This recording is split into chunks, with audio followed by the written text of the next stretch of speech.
see a show of hands. Who's familiar with the song from Aretha Franklin, Respect? See a show of hands. That's a lot of hands. It kind of goes like, R-E-S-P-E-C-T. Find out what it means to me? I don't think that should be on special music. But that song was like over 50 years ago.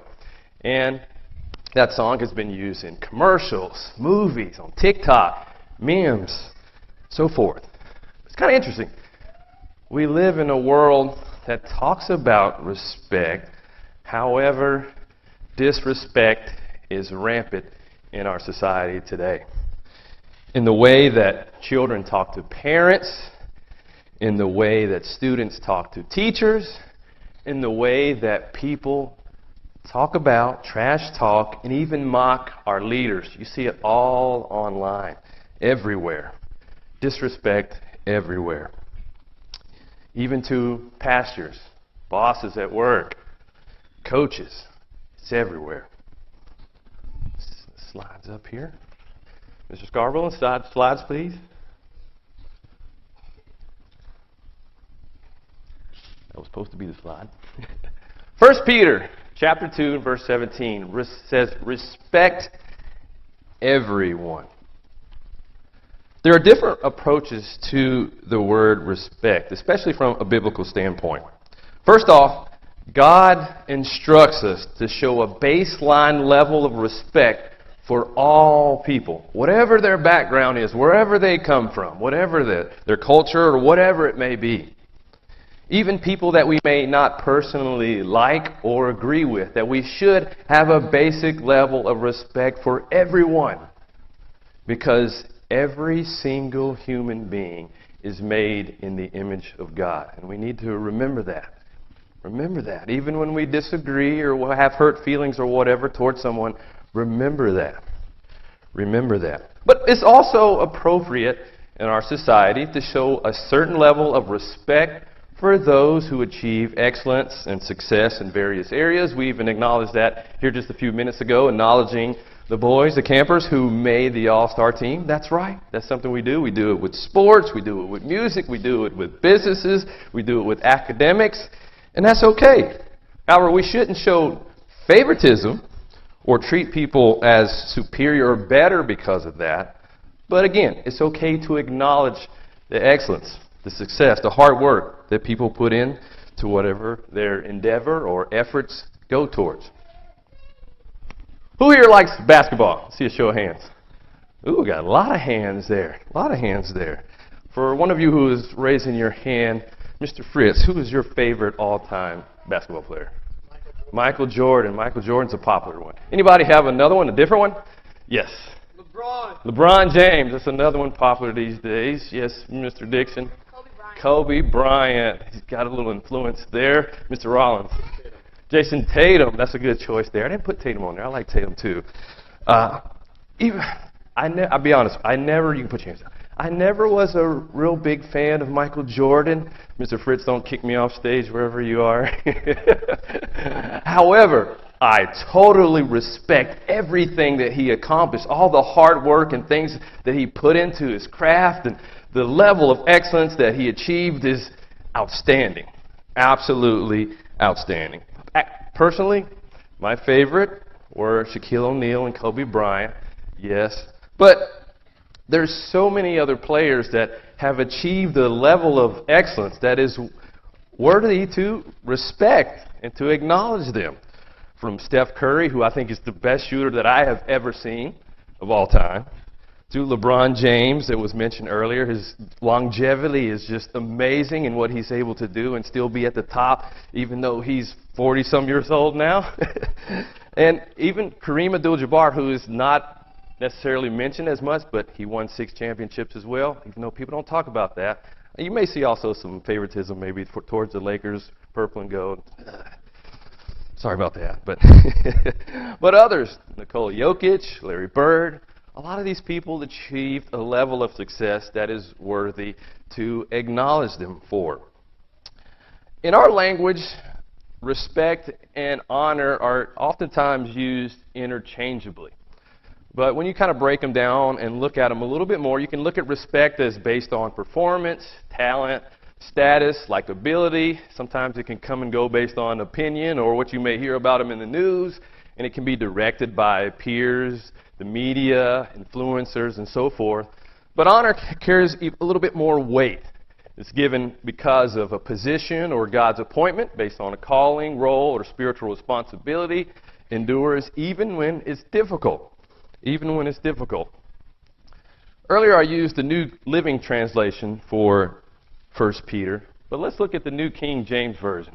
And I like the word better here that it used honor to translate there. It says, honor all people, love the brotherhood, fear God, honor the king. Honor the king. The word used for honor here for both all people and the king is the same Greek word, pronounced time. It means to assign value, to esteem, to treat as precious or worthy, especially in relation to position or role. So, if the same word honor is used in the Greek as it is for honoring all people as well as honoring the king, what really is the difference? What is the difference? Have you ever thought about that as you're reading along there? Well, the scripture here emphasizes when you read that word along with what is assigned with the other words with it, like it says honor people, but it also has something that different about it when it says honor the king, just to show that there's a difference. A difference. It didn't just say honor all people, period. It said love the brotherhood, but it also said honor the king. Now, even though I respect Michael Jordan, I respect Kobe Bryant, I respect so many others who have achieved the level of success that they have, I don't honor them as king. I don't look up to them as someone that I'm going to model my life after, especially their spiritual life. We're beginning to see a little bit of difference here and being able to differentiate that there is a difference. They haven't been appointed by God to be our leaders, to be our rulers. Look at Romans 13, verse 7. It says, render therefore to all their due. Taxes to whom taxes are due, customs to whom customs, fear to whom fear, honor to whom honor. This verse was written to Christians in Rome, living under harsh Roman rule. And yet, they're still instructed to give honor. It doesn't say demand honor from others. No, it doesn't say that at all. It's something we have to give. Give honor. This instruction shows that God is looking for something in us. He's looking to see if we are governable. Can we be ruled over? Can we be ruled over? That's something that we need to ask ourselves. All of us. All of us. When I was a little closer to some of your age than I am my age now, early 20s, I worked as a fitness trainer and nutritional coach in the fitness industry. And I remember I had a manager that everyone complained about, even me. Sadly, I admit that. And they weren't perfect. The time came that manager stepped down, and I was asked to take on that role. And you know what? When I took on that role, I made just as many mistakes as that manager, probably more. And that was a strong learning lesson to me, that sometimes it's easy to point out the faults in those whom are over us. But in reality, if we were in the same position, we would make mistakes as well. Sometimes even more, like was my case. Romans 13, verse 1, it says, let every soul be subject to the governing authorities, for there is no authority except from God, and the authorities that exist are appointed by God. Some rulers and leaders throughout history have been corrupt, evil leaders, yes. But despite that, God has put governments and things in position for reason, for order, and a number of other reasons, also for us to learn from. And God is the one who sets them up and takes them down. We know that. We've heard of that. This doesn't mean that we're going to agree with them A lot of times, we'll agree with everybody at some point. Every single boss that I have ever had throughout my working career, I agreed with at least on one thing. But God's looking at how we respond in those situations. At this time, I would like to call our king forward, Mr. King Alvario. Mr. King Alvario, we have your throne here, sir. Yes, yes. All righty, we have a number of things for King Alvario. Greetings, sir. Greetings, sir. We have your throne ready. Let's give you your royal cape. Oh, I've got to put it on you. Give me just a minute. Put this cape on you. This cape here. All righty. There you go. There you go. Make yourself comfortable, King. All right. We got to give you a crown too, King. Here's your crown. Crown. And the rod, if you need to use it, you have the rod there. Okay. All right. He's got his rod. All right. I need some volunteers. I need like 4 or 5 volunteers. All right. I got enthusiasm. Come on, Mr. Peters. Come on, Mr. Thomas. I get some ladies, too. Miss Pape, you can go ahead and have a seat here. Yes, let's see here, Miss Davis. Let's see here, Miss Scarborough. Do we have 5 yet? Can I count?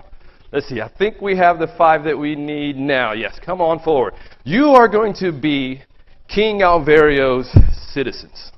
All righty. So go ahead and have a seat for now in those chairs. All righty.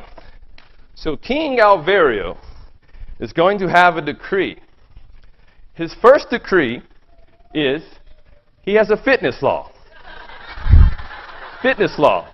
Because he loves his citizens. He wants everybody to be in good shape. So King Alvario decrees that every day his citizens do 20 squats. So go ahead and rise. Listen to the king. He has said forth.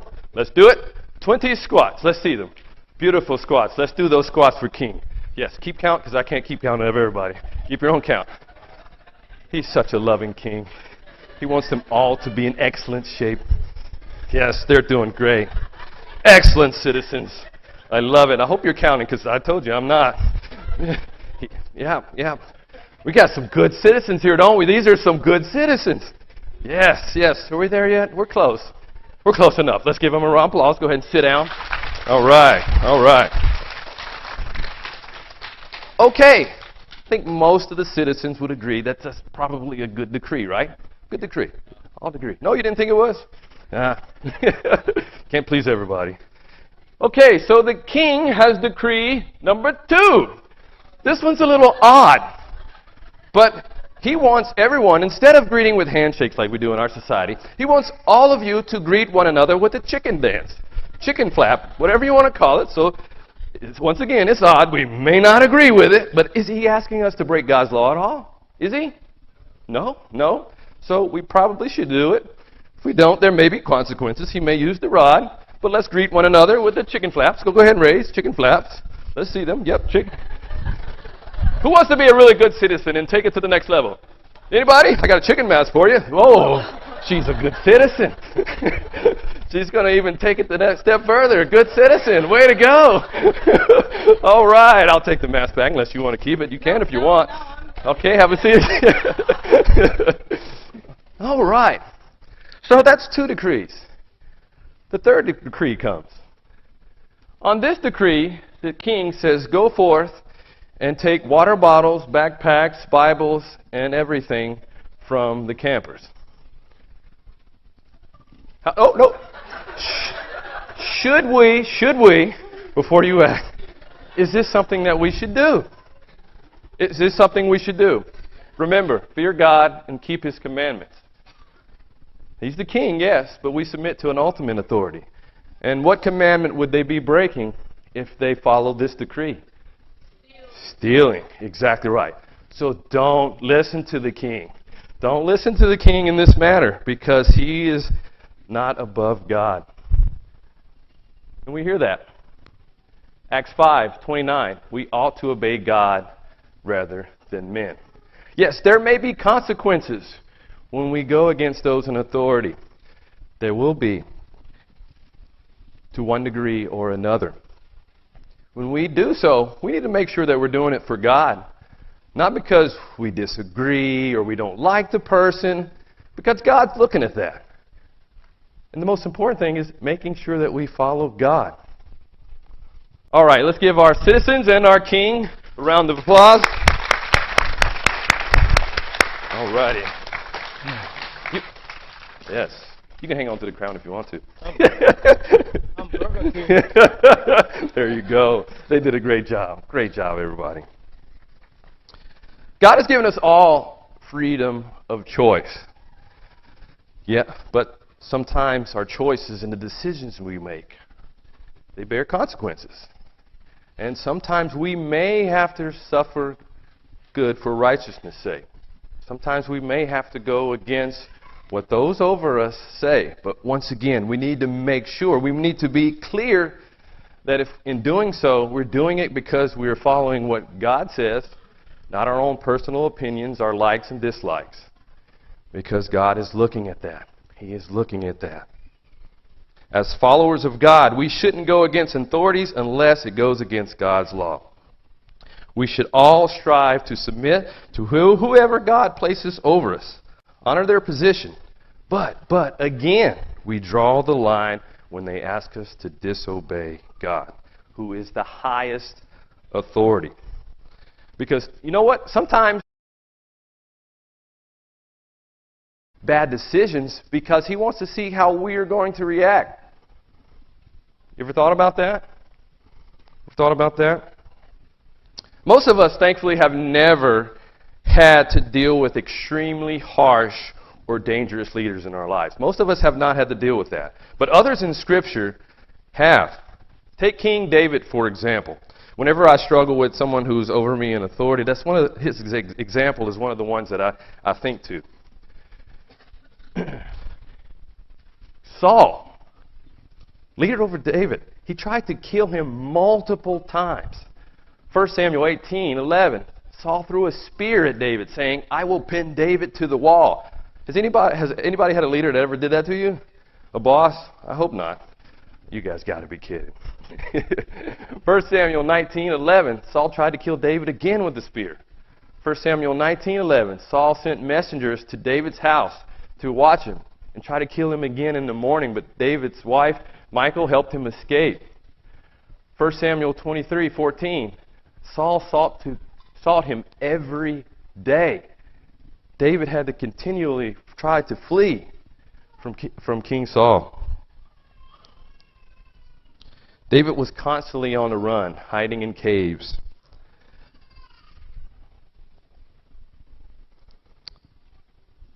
David had a chance to get revenge, take matters into his own hands.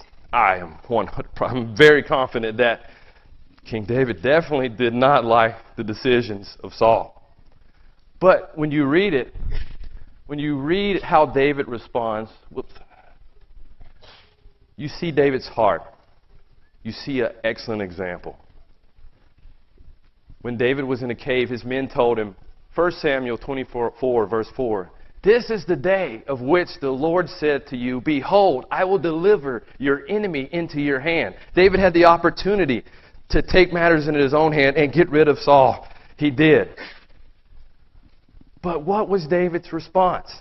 What was his response? 1 Samuel 24, verse 6. And he said to his men, "The Lord forbid that I should do this thing to my master, the Lord's anointed, to stretch out my hand against him, seeing he is the anointed of the Lord." Wow. Wow. He could have ended it himself. But he didn't. He had a different response. He didn't let pride, emotion, revenge, he didn't let that get to his heart. He refused to dishonor Saul in the position that God had gave him.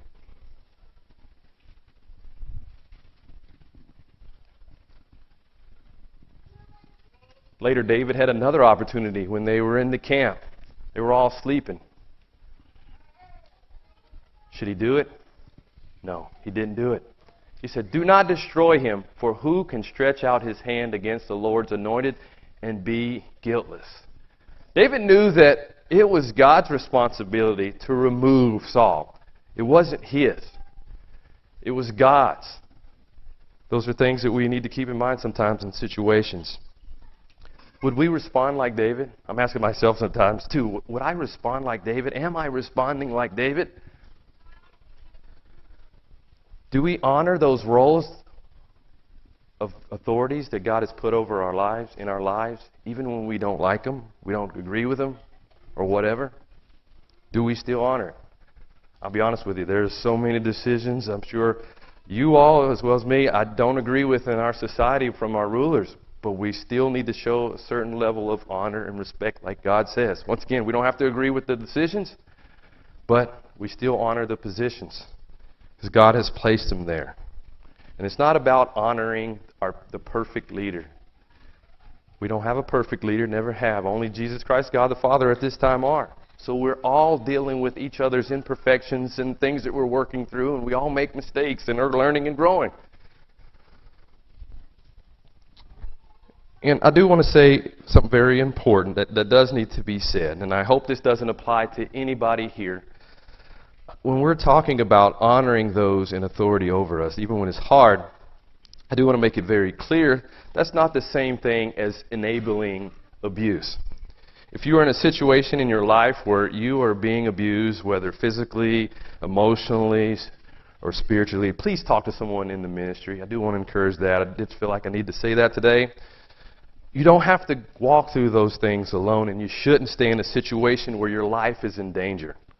You shouldn't do that. And if you're suffering serious trauma, please see somebody in the ministry. Get counsel, get help. God sees what you're going through. And He doesn't call us to continue to leave ourselves in a situation or our children where we're being harmed. Jesus did warn, Mr. Fritz talked about that in his sermon, that in the end times there would be serious breakdowns in the family. So as we see the end approaching, more and more families may have to deal with trauma and different things. But once again, make sure you're seeking God. Get counsel. Get help. Sadly, this has already happened in history, and we do have some things to look to in the Bible to help us to see that.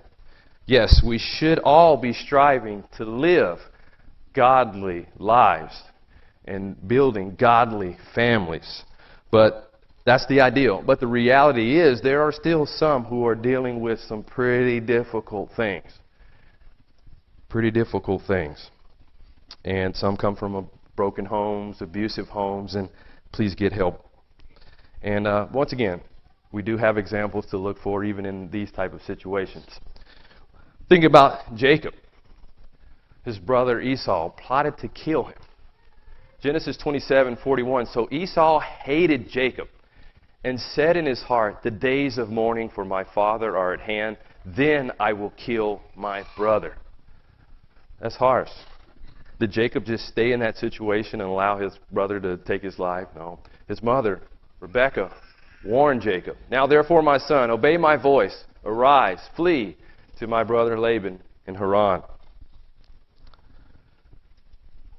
Then, years later, after fleeing from Esau, Jacob also experienced some more family trauma and difficult things as he was dealing with Laban. Genesis 31, verse 3, it says, God told him to return to the land of your fathers and to your family, and I will be with you. So Jacob is here with Laban, and he's gotten married and all these things. So you can kind of read between the lines that things were getting so bad that Jacob had to take his family, and even took his family, his wives, secretly. Because verse 31 says, he did it because I was afraid, for I said, perhaps you would take your daughters from me by force. So there was some trauma. There were some things going on there that he had to flee, and he was fleeing from his father-in-law secretly. So we do have some examples there of people getting out of situations that were not good. Were not good. Broken families.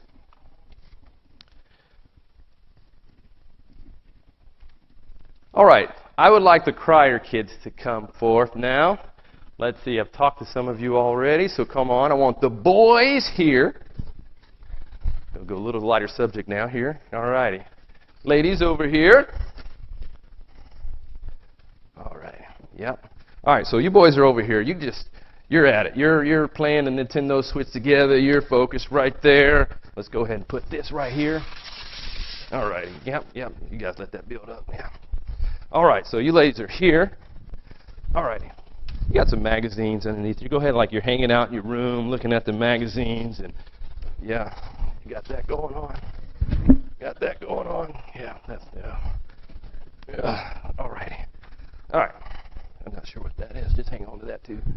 All right. So y'all are in your room just doing your thing, and then you hear, Hey, I need you to take the trash out. Is that how we should respond? Is that what God's looking for? Because we're striving to have ideal families, right? So they keep playing the video games, and then mom has to go, Hey, boys, I need you to take the trash out now.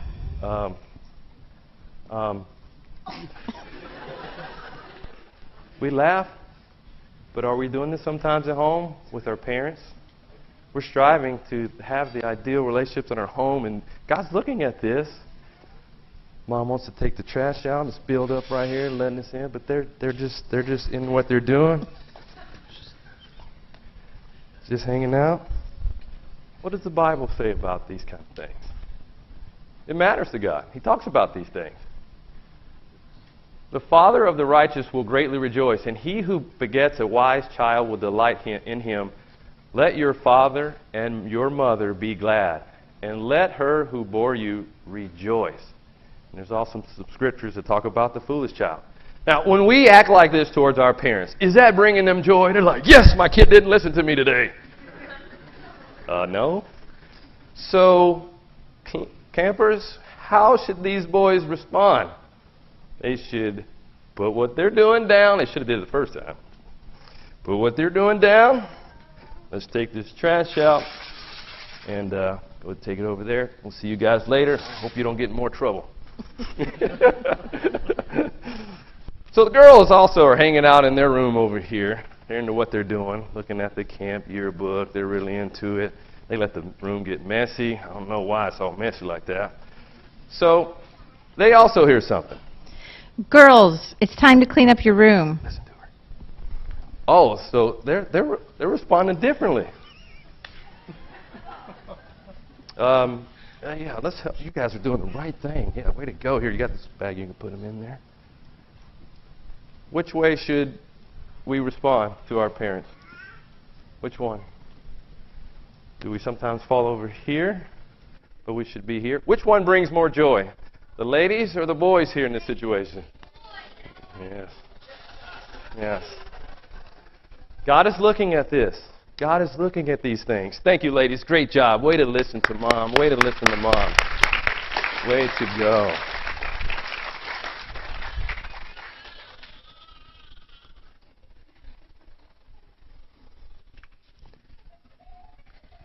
This ties in. All this ties in. Ties into the theme for camp. Fear God and keep His commandments, for this is the whole duty of man. One of those commandments is honor your father and your mother. Talked about honor. It's all intertwined together. God's looking at it all of it. And we should be learning about God and how to honor in our homes. That should be the starting place where we learn to honor God, following the examples of our parents, learning from them. We also should be learning how to honor them, learning to listen, follow directions. Parents at the same time are learning how to lead, learning how to govern you all. I do want to say this, that yes, children, your parents aren't perfect if you didn't know that. So sometimes we need to give them grace, as we want grace and forgiveness, because sometimes as parents we do make mistakes as well. But we should be striving to have households and families that honor God. And it starts in the home. In the home. Because we shouldn't expect to be thriving members of the God family, functioning in the kingdom of God, following and teaching the laws of God for all eternity, if we're not getting it right there. The home is the place, the foundation where we should be learning those things. God put the commandment of honoring your father and mother in there for a reason. Yes, the first commandment, obeying God, having no other gods before Him, is the first commandment. Yes, God comes first. But He also put in there to honor our parents. But it doesn't stop there. That honor, you see it throughout Scripture. We talked about authorities, various people in positions before. Anybody, I got a show of hands, who can think of some other areas in your life where God has placed people over you that you need to honor and listen to them? And got some, yes, Mr. Fritz. Exactly right. Get some others. Yes, Mr. Davis. Exactly right. Counselors here at camp. Yes, Mr. Rollins. Churches. Yes, our church leaders. Yes, Mr. Scarborough. Managers at work. All of these are fantastic. Yes, yes, sir, in the back. Mr. Pape? Honor God. Yes, yes, exactly. We need to keep these in mind as we go through the year. We go through our regular lives thinking about that. Yes, God always comes first again, but we need to be thinking about that. We also have the perfect example. We looked at King David's example, but we also see the example of Jesus Christ.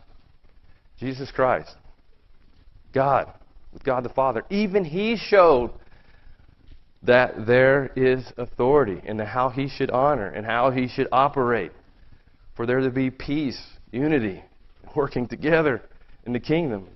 These things have to be in place. Jesus said, "My Father is greater than I."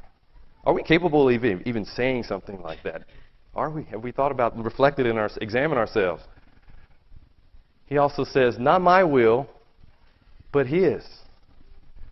Humility, total humility. Perfect example of honor and operating under the government and authority of God. I know some people see these things as bad words, but when you really look at it and think about it, these are good things. They produce good. It's going to produce peace, unity throughout all eternity. All eternity. Again, the home is where it starts, where honor should be taught, should be exemplified, should be shown.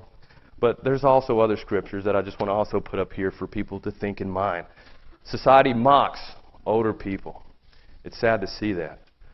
But God says the opposite. He says the opposite. You shall rise before the gray-headed and honor the presence of an old man and fear your God. I am the Lord. These are important things to God. Are we doing this?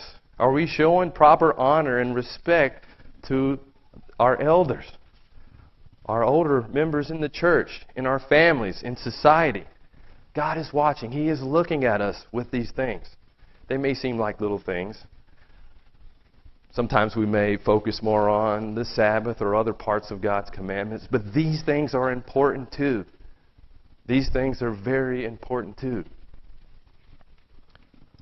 Are we doing a good job or good reflection of Jesus Christ and God's way of life and how we conduct ourselves in honoring our teachers, as you heard, our counselors here at camp, our parents at home, the older members in your church, the coaches on your teams that you may be participating in, the staff members here at camp? And I do want to say, if maybe you haven't done, you're examining yourselves, I'm examining myself, you haven't done a good job with that, maybe say, go to them and apologize. Work on doing better. Strive for that.